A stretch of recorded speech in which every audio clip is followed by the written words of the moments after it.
বেগম রোকেয়া বিশ্ববিদ্যালয় কেন্দ্রে গুচ্ছভুক্ত ২০২৪-২৫ শিক্ষাবর্ষের স্নাতক শ্রেণীতে বিজ্ঞান বিভাগের এ ইউনিটের ভর্তি পরীক্ষা সম্পন্ন হয়েছে। পরীক্ষা চলাকালীন সময়ে প্রক্সি দেওয়ার অপরাধে একজন শিক্ষার্থীকে আটক করেছে বেরোবি প্রশাসন। বিশ্ববিদ্যালয়ের পুলিশ ফাঁড়ি সূত্রে জানা যায়, বেরোবি কেন্দ্রে ২০২৪-২৫ শিক্ষাবর্ষের গুচ্ছভুক্ত বিশ্ববিদ্যালয়ের এ ইউনিটের সমন্বিত ভর্তি পরীক্ষায় অংশ নেওয়ার কথা ছিল দিনাজপুরের মোহাম্মদ শাহিনুর ইসলামের সন্তান মোহাম্মদ আজমাইন ফাইকের।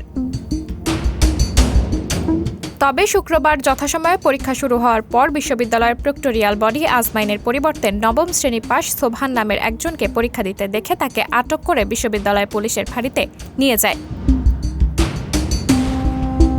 শুক্রবার ৯ মে বেলা ১১টা থেকে বেলা ১২টা পর্যন্ত বেরোবি সহ দেশজুড়ে গুচ্ছভুক্ত ১৯টি বিশ্ববিদ্যালয়ের এই ইউনিটের ভর্তি পরীক্ষা অনুষ্ঠিত হয়।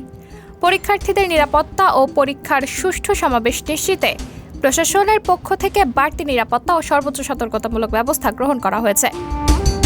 আইন শৃঙ্খলা পরিস্থিতি স্বাভাবিক রাখতে ক্যাম্পাসে পুলিশ, র্যাবের টহল দল ও আনসার সদস্য মোতায়েন করা হয়। বিশ্ববিদ্যালয় প্রশাসনের উদ্যোগে বিশ্ববিদ্যালয়ের প্রধান ফটকের সামনে শিক্ষার্থী ও অভিভাবকদের বিভিন্ন সেবা প্রদান করা হয়।